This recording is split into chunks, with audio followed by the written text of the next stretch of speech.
क्योंकि ये ब्राह्मण समाज के ऊपर एक बददुआ दाग है, एक कलंक है। ऐसे लोग ब्राह्मण समाज में रहने लायक नहीं है। अटल जी जब संसद भवन में बैठे थे तो एक बार उन्होंने एक बड़ी अच्छी बात कही थी कि जब कुत्ते को ये पता हो कि चोर कौन है तो कुत्ता कभी भोगेगा नहीं। क्योंकि जलते घर को देखने वालों फूस का छप्पर आपका है, आग के पीछे तेज हवा है, आगे मुकद्दर आपका है। उसके कत्ल पर मैं भी चुप था, अब मेरा नंबर आया है, मेरे कत्ल पर आप भी चुप हो, अगला नंबर आपका है। बिना नेताओं के संरक्षण के और बिना नेताओं को पैसा खिलाए कहीं न कहीं ताल्लुकात उसके सफेद पोस्ट लोगों से भी हैं। पुलिस से बताइए आप इस तरीके की हरकत करवा रहे तो क्या पुलिस का मनोबल रहेगा। 4 रास्ते थे, आप सोचिएगा। वो दाग लग न सके इसलिए उनको अंडरग्राउंड कर दिया गया है कि आखिर में आजीवन कारावास के बाद वो बेल पर बाहर कैसे घूम रहा था। योगी राज गुंडा राज हो चुका है, तो अपराधी एकदम सरचड़ बोल रहे हैं इस सरकार में। तो हम कह रहे उत्तर प्रदेश के मुख्यमंत्री ये बताएं कि अगर पत्थर उठाना आतंकवाद है तो AK-47 उठाना क्या है। पुलिस की सबसे बड़ी बात है कि पुलिस की कार्रवाई सबसे ज्यादा संदेह के घेरे में है, जबकि मामला यह है कि विकास दुबे का जो घर था वो भाजपाइयों का संरक्षण गृह था। घर के बरामदे से भारतीय जनता पार्टी से जुड़े लोगों की गाड़ियां मिलती हैं। इन्हीं के देने कि हमारे प्रदेश में आज गुंडा राज बढ़ा हुआ, इन्हीं के देने कि आज गुंडागर्दी हो रही है। उस परिवार के उस माँ के बारे में सोचिए जिसका वो बेटा था, उस बहन के बारे में सोचिए जिसका वो भाई था, क्योंकि वो खुद शादीशुदा नहीं है, उनकी कोई बीवी बच्चे वाले नहीं है। औलाद अगर होती तो बच्चों के अनाथ होने का गम उनको समझ में आता। ये कई करोड़ लोगों का प्रदेश है, ये मठ नहीं है, बाबा के बस की बात नहीं। हम कहते बाबा जी आप इस्तीफा दो, चले जाओ मठ में। यही पुलिस पीछे पड़ी थी तो दहाड़ मार के रोए थे, सही हो गए थे उस समय। आज इसी पुलिस को आपने पंगु बना दिया, क्या उसी का बदला ले रहे हैं क्या आप? जिस तरीके से सत्ता के लोग विकास दुबे को संरक्षण दे रहे हैं। एक चीज बताइए, मोदी जी के भतीजी का पर्स गायब हो जाता है तो वो 24 घंटे में मिल जाता है। कुत्तों की परेड कराई, कुत्ता उनका मिल गया, और आप बताइए आप इंसान नहीं ढूंढ पा रहे हैं।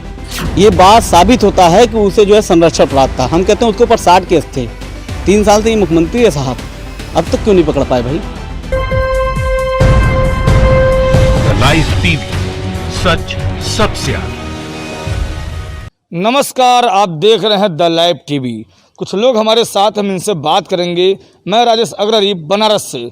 आइए जानते हैं कानपुर की पूरी मामला कि क्या है पूरी सच्चाई, क्या है पूरी घटना। ये जो कानपुर में घटना हुई है इसके बारे में बहुत विस्तार से बताने की ज़रूरत नहीं, क्योंकि ये उत्तर प्रदेश का पूरे इंडिया में बच्चों को पता है। लेकिन इसमें जो बताने वाली बात ये है योगी सरकार की नाकामियाँ।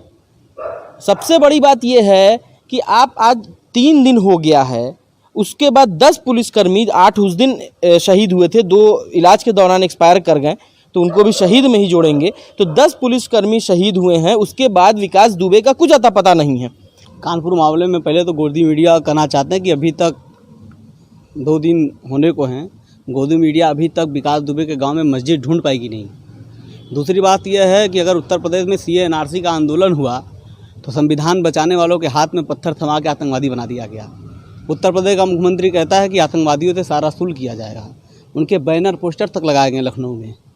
तो हम कह रहे उत्तर प्रदेश के मुख्यमंत्री ये बताएं कि अगर पत्थर उठाना आतंकवाद है तो AK-47 उठाना क्या है। आप बताइए ये पुलिस किस तरीके से काम कर रही है, कैसे आम जनता अपने आप को सुरक्षित समझेगी। पुलिस की सबसे बड़ी बात है कि पुलिस की कार्रवाई सबसे ज़्यादा संदेह के घेरे में है। एक बात, दूसरी बात, पुलिस आती है राज्य सरकार के अधीन, यानी कि सरकार का संरक्षण तो नहीं प्राप्त है। एक मन में सवाल ये भी आता है, क्योंकि आप इतने बड़े बड़े दावे करके आए थे सत्ता में कि या तो एनकाउंटर हो जाएगा या भाग जाएंगे। अपराधी उत्तर प्रदेश छोड़ के भाग गए हैं, तो ये कौन है? विकास दुबे का घर गिराकर ये लोग जनता के गुस्से को शांत करना चाहते हैं, जबकि मामला यह है कि विकास दुबे का जो घर था वो भाजपाइयों का संरक्षण गृह था।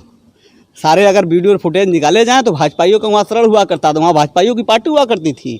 भाजपाइयों के कार गाड़ी सब सारे तोड़ दिए गए कि कोई सबूत न मिले। यहाँ तक कि उत्तर प्रदेश के राज्यपाल के प्रिंसिपल सेक्रेटरी के गाड़ी से चलता था, वो प्रिंसिपल सेक्रेटरी के जो है अम्बेसडर से चलता था विकास दुबे। क्या ये चीज़ संदेह में नहीं है? इनके घर गिराने से विकास दुबे का घर गिरा दिया गया, इससे घर गिरा दिया गया, ये अपनी आत्मसंतुष्टि आपकी थी योगी जी। लेकिन इस घर गिराने से एक जनता का, एक समाज का, एक या उस केस में एक लाभ बताइए कि हाँ उस केस में उनका घर गिराने से ये हमें लाभ हो गया या ये लीड मिल गई। घर के बरामदे से भारतीय जनता पार्टी से जुड़े लोगों की गाड़ियां मिलती हैं, गाड़ी कूच दी है, उससे क्या लाभ हुआ? ये बताइए कि उस परिवार को न्याय मिला जिन परिवार के लोग शहीद हुए हैं? 2014 का 2017 का मैं उत्तर प्रदेश का चुनाव याद आता है, जब यहाँ के आठों सीधे जीती थी मुख्यमंत्री जी ने हमारे। उन्हें बड़े बड़े स्टेज पे खड़ा होकर वादा किया था कि मैं उत्तर प्रदेश को गुंडा राज मुक्त कर दूंगा और यहाँ एक भी तरीके की गुंडागर्दी नहीं होगी। इन्हीं की देन है कि हमारे प्रदेश में आज गुंडा राज बढ़ा हुआ, इन्हीं की देन है कि आज गुंडागर्दी हो रही है। इनके आने के बाद एक भी तरीके का ना छात्रों को ना एक आम व्यक्ति को रोजगार मिला है, ना किसी को धंधा करने का मौका दिए हैं, ना कुछ करने का दिए हैं। और बात रह गई विकास दुबे की, तो जहाँ तक मुझे लगता है कि आज अभी तक विकास दुबे पकड़ाया नहीं है। उस परिवार की संवेदना सोचिए कि जिस परिवार के लोग शहीद हुए, 10 लोग शहीद हो गए। आप उस परिवार में, उस परिवार के उस माँ के बारे में सोचिए जिसका वो बेटा था, उस बहन के बारे में सोचिए जिसका वो भाई था, उस बीवी के बारे में सोचिए जिसका वो पति था, उस बच्चे के बारे में सोचिए जिसका वो बाप था। क्या कभी योगी जी ने सोचा? नहीं सोचा। क्यों? क्योंकि वो खुद शादीशुदा नहीं है, उनकी कोई बीवी बच्चे वाले नहीं हैं। औलाद अगर होती तो बच्चों के अनाथ होने का गम उनको समझ में आता। उत्तर प्रदेश में इंसाफ की बात करना, गुंडा राज खत्म करना, ये बेईमानी, बिल्कुल बेईमानी है। जब उत्तर प्रदेश का एक बाबा मठ से आता है निकल कर, 1000 लोगों की मठ नहीं है ये कई करोड़ लोगों का प्रदेश है, ये मठ नहीं है। बाबा के बस की बात नहीं। हम कहते बाबा जी आप इस्तीफा दो, चले जाओ मठ में, मजे लो, मठ में आराम से बैठे रहो, पैर छुआओ। ये मठ नहीं है, उत्तर प्रदेश है, ये एक राज्य चलाना है। आप बताइए, प्रदेश में आम जनता के बीच में एकदम विश्वास उठ चुका है। योगी सरकार से तो पूरा विश्वास उठ चुका है। योगी सरकार खुद एक गली छाप, योगी जी खुद एक गली छाप गुंडे ही थे, सांसद हो गए मठ के नाम पे और अपने छवि के नाम पे। जैसा भारतीय जनता पार्टी या संघ का एजेंडा संस्कार व संस्कृति है, उस संस्कृति संस्कार के हिसाब से उनको मुख्यमंत्री बना दिया गया। अब बताइए कि विकास दुबे की गाड़ी कूच कर उससे क्या साबित करना चाहते हैं आप? ये गाड़ी कूचने से इंसाफ मिल जाएगा? 10 पुलिस वाले शहीद हुए, अब तक क्यों अपराधी नहीं पकड़ा गया भाई? उत्तर प्रदेश का मुख्यमंत्री कहता है कि हम ठोक देंगे, अपराधी नहीं बख्शे जाएंगे। जब उत्तर प्रदेश का मुख्यमंत्री शपथ ग्रहण किया तो अपने मंचों पर अपराधियों को बैठा कर कह रहा है कि अपराधी उत्तर प्रदेश छोड़ दें। शायद मुख्यमंत्री को उस मंच से अपराधियों को उतार देना चाहिए था, तो अपराध खत्म हो जाती है। यही पुलिस पीछे पड़ी थी तो दहाड़ मार के रोए थे, सही हो गए थे उस समय।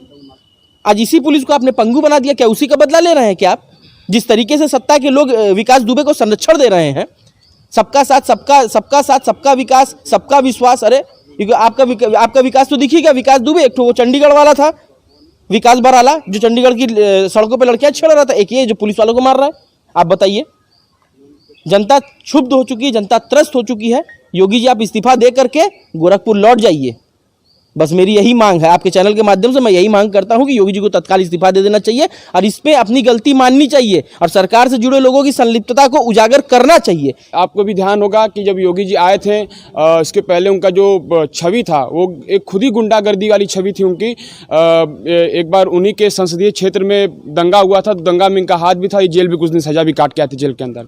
तो ये प्रदेश में आते हैं और राज्य अपना बनाते हैं, राज्य बनाने के बाद कहते हैं मैं गुंडा राज मुक्त कर दूंगा। तो मुझे लगता है जिस तरीके से हमारे प्रदेश में ये गुंडा राज चल रहा है और गुंडागर्दी बढ़ रही है, इन्हीं की देन है। यही सारे गुंडे को और सारे माफियाओं को पनाह दे रहे हैं, संरक्षण कर रहे हैं और उनसे ये काम करा रहे हैं। उत्तर प्रदेश में जिस तरीके की घटना, राम शंकर कठेरिया का कुत्ता लापता हो जाता था तो तुरंत मिल जाता था।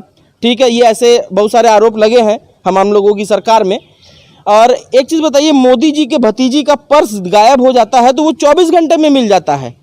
राम शंकर कठेरिया भारतीय जनता पार्टी के सांसद थे। वर्तमान में 2016 की घटना मैं आपको बता रहा हूँ, उस समय उनका कालू नाम का कुत्ता गायब हो गया तो वो इतना परेशान हो गए कि वहाँ कुत्तों की परेड करा दी गई। उस समय समाजवादी पार्टी की सरकार थी। अब सोचिए, कुत्ता गिरफ्तार कर लिया गया 3 दिन के अंदर, कुत्तों की परेड करा के कुत्ता उनका मिल गया। और आप बताइए, आप इंसान नहीं ढूंढ पा रहे हैं? ये तो मुख्यमंत्री खुद अपने ऊपर 10 जनों मुकदमे लदे हुए मुख्यमंत्री अपने मुकदमों का खुद निर्वहन करा लेते हैं। इनसे क्या इंसाफ की उम्मीद की जा सकती है? बस ये कहते हैं कि उत्तर प्रदेश के मुख्यमंत्री को इस्तीफा दे देना चाहिए, पूरे पुलिस विभाग को इस्तीफा देना चाहिए, क्योंकि इसके आगे कुछ होने वाला नहीं है। घेर गिरा दिया गया, 2 दिन बाद दूसरा कार्यक्रम आ जाएगा, प्रधानमंत्री जी नौटंकी करने लगेंगे। आप ये बताइए, इंस्पेक्टर सुबेश सिंह को मारने वालों के साथ क्या हुआ? जब उनकी जमानत हुई तो इन्हीं भाजपाइयों ने माले से ले आकर लाद दिया था अपराधियों को। इंस्पेक्टर सुबेश सिंह को जो मारे हैं, उन अपराधियों को माले से लाद कर स्वागत किया गया और डीजे बजाकर धार्मिक नारों के साथ उनका स्वागत किया गया। ये कौन लोग हैं? कहाँ से आते हैं ये लोग? कहाँ से इनको इतनी हौसला मिलती है? इसको डायरेक्ट संरक्षण प्राप्त था। आखिर में उन पुलिस वालों की मुखबिरी किसने की? किसने की पुलिस वालों की मुखबिरी? शासन और प्रशासन द्वारा ही पुलिस वालों की मुखबिरी की गई, उन्हें मारा गया। तो कहीं ना कहीं ये बात साबित होता है कि उसे जो है संरक्षण प्राप्त था। हम कहते हैं उसके ऊपर 60 केस थे। 3 साल से ये मुख्यमंत्री है साहब, अब तक क्यों नहीं पकड़ पाए भाई? क्या विकास दुबे की शक्ल आप लोगों को नहीं पता? क्या इतना आपका खुफिया तंत्र निष्क्रिय हो गया है, या आपने कर दिया है, या एक संरक्षण के तहत उनको बचाया जा रहा है? इस तरीके के बहुत सारा मन में सवाल है। और सबसे बड़ा, सबसे ज्यादा जो संदेहास्पद रोल किसी का दिख रहा है तो वो राज्य सरकार में योगी जी का दिख रहा है, गृह मंत्रालय का दिख रहा है कि आप एक आदमी को नहीं ढूंढ पा रहे हैं। वो भी तब जब आप दावा कर रहे हैं कि आपने सारी सीमाएं सील कर दी। वो भी तब जब आप दावा कर रहे हैं कि लॉकडाउन में किसी प्रकार का कोई साधन नहीं चल रहा है। विकास दुबे के 6 महीने के काल रिकॉर्डिंग निकाले जाए और उन रिकॉर्डिंग में जितने भाजपाई नेता हैं सबको गिरफ्तार कर लिया जाए और सबका लिस्ट दिया जाए, क्योंकि मुख्यमंत्री तो उन लोगों का बोर्ड लगाएंगे नहीं, तो होर्डिंग बोर्ड हम लोग लगाएंगे उन भाजपाइयों का कि यही भाजपाई थे जो विकास दुबे से बात करते थे। उनकी कॉल रिकॉर्डिंग निकाली जाए तो उत्तर प्रदेश के मुख्यमंत्री के कैबिनेट में बैठे हुए मंत्रियों के कॉल रिकॉर्डिंग से बात उसकी निकलेगी, क्योंकि बहुत तेज ये दाऊद इब्राहिम का कॉल रिकॉर्डिंग निकालते हैं। उसकी कॉल रिकॉर्डिंग निकाले, 6 महीने का पता चल जाएगा, सब दूध का दूध पानी का पानी हो जाएगा। तो इससे कोई उम्मीद नहीं की जाती है। इन नौटंकीबाजों से, गुंडों का, अपराधियों का ये प्रदेश बन चुका है, बिल्कुल बन चुका है। शासन सत्ता में गुंडे अपराधी बैठे हुए हैं, तो गुंडागर्दी करना कोई बड़ी बात नहीं है भाई, यहाँ पर कोई बड़ी बात नहीं है। इतनी बड़ी निर्मम घटना होने के बाद 27 दिन के अंदर में इतनी ज़्यादा घटनाएं हो चुकी हैं। विगत 6 महीनों का कार्यकाल उठा देख लीजिए तो कितने बलात्कार, हत्याएं, रेप हो रहे हैं, उसका कोई वो नहीं है हिसाब। आप 2 हत्या पे इस्तीफ़ा मांगते हो, तो योगी आदित्यनाथ जी, अगर आपके अंदर थोड़ी सी भी आदमीयता बची हुई है, इंसानियत बची हुई है, तो आपको तो स्वयं इस्तीफ़ा दे देना चाहिए। एक बनारस के गुदड़ी के लाल हुआ करते थे, आपके लाल बहादुर शास्त्री जी, हमारे देश के प्रधानमंत्री हुआ करते थे। उन्होंने अपनी नाकामियों को मानते हुए, जब 67 की स्थितियां खड़ी हुई, अपनी नाकामियों को मानते हुए अपनी स्वेच्छा से उन्होंने इस्तीफा दे दिया था। वो कैसे कोई जा सकता है? कैसे कोई प्रदेश छोड़ के भाग सकता है या शहर छोड़ के भाग सकता है? यानी कि पूरी तरीके से आपने विकास दुबे को संरक्षण दिया है। और जिस तरीके से आपके ऊपर भी एक समय यही पुलिस एक समय आपके ऊपर शिकंजा कसी थी, तो आप हो सकता है कहीं ये भी हो सकता है कि आप इनसे बदला तो नहीं ले रहे हैं। तो इस तरीके की मन में बहुत सारी बातें हैं। और हमारा तो सीधा एक ही मांग ही है कि योगी जी के इस्तीफे से नीचे कोई भी हमारी मांग, कोई भी और दूसरी मांग नहीं है, या इससे ज़्यादा कुछ स्वीकार नहीं है। आज वो दौर नहीं रह गया है। अब आज ना इंदिरा रह गई हैं, ना राजीव रह गए हैं, ना अटल बिहारी वाजपेयी जैसे नेता रह गए हैं।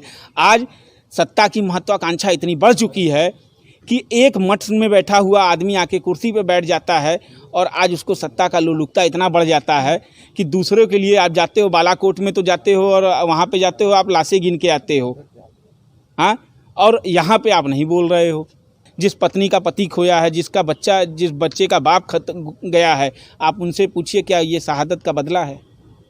जिस प्रकार हमारे प्रधानमंत्री जी देश में 20 जवान शहीद होते हैं तो शहादत के बदले के तौर पर 59 ऐप को बंद कर देते हैं, क्या उसी प्रकार मुख्यमंत्री जी भी मकान गिरा देने से ये शहादत का बदला पूरा हो जाएगा? आप उस पर कड़ा एक्शन लीजिए और विकास दुबे को गिरफ्तार कीजिए और उनके ऊपर हत्या के संगीन धाराओं को लगाते हुए उनको कड़ी से कड़ी सज़ा दी जाए। मैं तो कहता हूं कि ऐसे शख्स को फांसी की सज़ा देनी चाहिए। देखिए, भाजपाइयों की गुंडई चरम सीमा पर है। भगवा आतंक, जिसको भगवा आतंक कहा जाता है, हम उत्तर प्रदेश के मुख्यमंत्री से ये उम्मीद करते हैं कि आतंकवादी बोलेंगे मुख्यमंत्री जी विकास दुबे को। भगवा आतंक इतना चरम पर है कि बनारस में क्या हुआ मालूम है? एक भाजपाई के लड़के ने मास्क नहीं पहना और पुलिस वाले ने उसे पकड़ के डांटा, तो भाजपाई आकर उस पुलिस वाले को मारता है। तो सरकार है तुम्हारी, सरदार भी तुम्हारा है, तुम झूठ को सच लिख दो, अखबार भी तुम्हारा है, और इन अंधेरों का जिगर चीर के नूर आएगा। अगर तुम हो फिरौन तो मूसा भी जरूर आएगा। उत्तर प्रदेश के मुख्यमंत्री आज इस हद तक चले गए हैं कि कोई मुसलमान दिखेगा तो उनको आतंकवादी समझ में आता है। इस कांड में विकास दुबे का सीधा था कि प्रशासन वहां पहुंच रही है उनके खिलाफ घेराबंदी करके। अगर प्रशासन वहां पहुंच रही है तो प्रशासन के पहुंचने की सूचना विकास दुबे को कैसे मिली? तो इसमें कहीं ना कहीं छींटे खाकी के ऊपर भी जाती है, कहीं ना कहीं दाग खाकी पे भी लगता है। और जो खाकी आज सुरक्षित नहीं है, जो हमारी सुरक्षा करती है, तो हम आमजन अपने आप को सुरक्षित कैसे समझें? याद रखिएगा, ये बर्बादी का जो माहौल चल रहा है देश में, अगर ये देश बर्बाद हुआ, एकदम ढंग का बर्बाद हो गया तो वो हर लोग जिम्मेदार होंगे जो खामोश रहें, क्योंकि जलते घर को देखने वालों फूस का छप्पर आपका है, आग के पीछे तेज हवा है, आगे मुकद्दर आपका है। उसके कत्ल पर मैं भी चुप था, अब मेरा नंबर आया है, मेरे कत्ल पर आप भी चुप हो, अगला नंबर आपका है। तो जितने भी पुलिस वाले हैं उनसे भी कह रहा हूं कि अगर उन पुलिस वालों की मौत पर आप चुप हैं तो अगला नंबर आपका भी है, क्योंकि अपराधियों को सरकार का संरक्षण हासिल है। और आप सरकार के इशारे पे काम मत कीजिए, आप कानून के इशारे पे काम कीजिए, संविधान के इशारे पे काम कीजिए। बिना नेताओं के संरक्षण के और बिना नेताओं को पैसा खिलाए एक समय में इसने भाजपा के कई लोगों को चुनाव जिताया, एक समय में बसपा के कई लोगों को इसने चुनाव जिताया। इन सबका साथ की वजह से ही ये हुआ, ठीक है। और गोदी मीडिया खासकर इस बात का ये मतलब जान ले कि आतंकवादी क्या होता है। जब कोई भी व्यक्ति किसी भी क्षेत्र में जब टेरर क्रिएट करता है, चाहे वो रेप के आधार पर हो, चाहे वो गैंगस्टर के आधार पर हो, किसी को बंदूक दिखाकर डराया जाए, यानी डराने का दूसरा नाम ही आतंकवाद है। आतंकवाद का ये मतलब नहीं है कि मानव बम ले जाके पटक दो, 20 लोग मर जाएं, उसके बाद कहो। अगर आतंकवाद खाली मुसलमान होता तो कराची स्टॉक एक्सचेंज में जितने लोग मारे गए बम ब्लास्ट में, वो मुस्लिम नहीं होते। उसी तरह इन्हीं के मंत्री थे जयंत सिंह, उन्होंने क्या किया था, मॉब लिंचिंग के जब हत्यारे छूट करके आए थे तो उनसे पहले तो जाके जेल में मिले हैं, उसके बाद अपने घर में बुला करके उनको माला फूल मिठाई खिलाई थी और उसके साथ ही उनके लिए सरकारी नौकरी की मांग की थी। अब आप बताइए इस तरीके से पुलिस का मनोबल घटेगा या बढ़ेगा? आप बताइए मुझे, आप पुलिस वालों को क्या काम पे लगाते हैं? पुलिस वालों से कहते हैं कि आप एनकाउंटर करें, मुंह से ठाए ठाए गोली चलाइए, डंडा लेके लकड़ी की काठी खेलिए। अरे डंडा लेके कोई घोड़ा बना के उछलेगा उस पर? पुलिस से बताइए आप इस तरीके की हरकत करवा रहे तो क्या पुलिस का मनोबल रहेगा? देखिए कानपुर में उसके पहले बताना मैं चाहूँगा कि अटल जी जब संसद भवन में बैठे थे तो एक बार उन्होंने एक बड़ी अच्छी बात कही थी कि जब कुत्ते को ये पता हो कि चोर कौन है तो कुत्ता कभी भौंकेगा नहीं। तो हमारी गोदी मीडिया कुछ उसी प्रकार की है, बस उसको कुत्ता हटा के लैप डॉग लगा दीजिए, जैसे पालतू कुत्ता बोलते हैं, ठीक है ना। अगर मुसलमान होता है तो आतंकवादी हो जाता है। अभी लॉकडाउन के समय जब उत्तर प्रदेश में छापे मारे गए थे तो कई एक AK-47 और तलवार और पकड़े गए थे। तो सोशल मीडिया पे हर जगह आज तक, जी न्यूज़, NDTV, जितने भी तमाम चैनल थे वो जो है कि आतंकवादी लिखना शुरू कर दिए थे, क्योंकि वो मुसलमान था। तो हिंदू होने के बाद उसको मुसलमान अरे आतंकवादी क्यों नहीं कहते हैं। दूसरी बात यह है कि कानपुर में एक घटना होती है, रात को 1:30 बजे पुलिस ऑपरेशन बना लेती है, 3 थाने की फोर्स चली जाती है, उसमें से कोई एक आदमी चला हो जाता है, आस्तीन का सांप खड़ा होकर कहता है कि विकास दुबे को गिरफ्तार करने के लिए आ रही है। फोन जाता है तभी ना, उसको कैसे मालूम चलता है? कहीं ना कहीं ताल्लुकात उसके सफ़ेद पोस्ट लोगों से भी हैं और उन सफ़ेद पोस्ट लोगों का संरक्षण प्राप्त है उसे। अगर संरक्षण प्राप्त ना होता तो मंदिर के बाहर अगर एक चप्पल चोरी हो जाए, प्रशासन एक्टिव हो जाए, तो एक चप्पल चोर मंदिर से चप्पल नहीं उठा सकता है। प्रधानमंत्री की भतीजी का पर्स गायब होता है, 24 घंटे में मिल जाता है। तो ये सब क्या है? कहीं ना कहीं ये अपने ऊपर जो अब दाग लगने जा रहे हैं वो दाग लग न सके, इसलिए उनको अंडरग्राउंड कर दिया गया है। और उनको क्यों नहीं अब तक एक्सपोज किया जा रहा है? 4 रास्ते थे, आप सोचिएगा।